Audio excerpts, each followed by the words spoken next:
امردین الووچویف یکی از لیدرهای غیر رسمی بدخشان که از روز 11 ینور در روسیه به نام و نشان ناپدید شد در دوشنبه در دست اوباب در حبس قرار دارد و هفته گذشته عمکش توانسته است که او را در بازداشتگاه ببیند.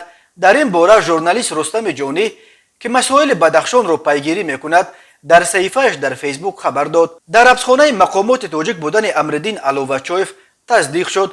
4 روز پیش عمکش با او دیدار کرده است. او در بنای مربوط به ریاست مبارزه بر ضد جنایت‌های متشکل وزارت کارهای داخلی تاجیکستان واقع در نزدیکی محله میرزابک شهر دوشنبه زندانی است. هنوز ادوکات ندارد و اقربایش نمیدونند گناه او چیست. مقامات نیز نگفتند از روی کدام ماده‌های قانون امردین را بازداشت کردند. خبر داده است رستم جانی. او با تکیه به معلومات وزارت امور داخلی روسیه می‌افزاید که مقامات روسیه امردین الووچویف را از 2 ماه سال 2020 با درخواست جانب تاجیکستان تحت جستجو قرار دادند.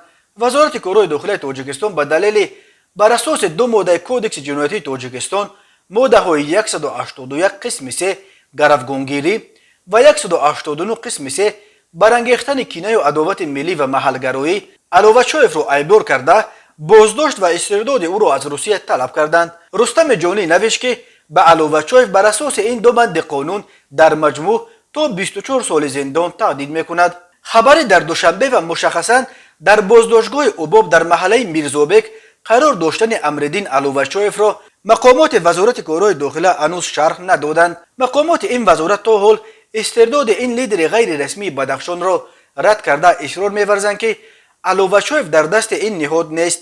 اما وزارت کارهای داخلی قبلا از روسیه آورده شدن عزت امان و چهارشنبه را هم رد کرده بود، ولی بعدا معلوم شد که آنها الکی در دوشنبه در پس پنجره قرار دارند. امردین الووچویف 21 دکبر سال 1977 در ناحیه روشخلای ولایت مختار کوهستان بدخشان به دنیا آمده 2 فرزند دارد. امردین الووچویف را یکی از تشکیل کنندگان میتینگ شام 25 نوامبر در نزد سفارت تاجیکستان در شهر مسکو میشمارند. او از جمله آنهایی بود که آن شام با سفیر تاجیکستان در روسیه دولتشاه گل محمدزاده ملاقات کردند و طلبهای اعتراضگران را به وی رساندند. علیشیر میرزانباد رئیس ولایت مختار کوهستان بدخشان و دلیر جمعه وزیر انرژتیک تاجیکستان روز 2 ینور در یک جلسه در خوروغ الووچویف را سرکرده گروه جنایی نام برده به آن ایبدار کردند که زادگان این ولایت را در روسیه به ضد حکومت میشوراند. اما رستم جانی مینویسد الووچویف یکی از چهره‌های با نفوذ جوانان تاجیک در روسیه بوده. امردین را همچون حمایتگر حقوق مهاجران کاری در روسیه میشناختند. هزارها نفر با کمک او از چنگال افباشان و فریبگران رهیدند.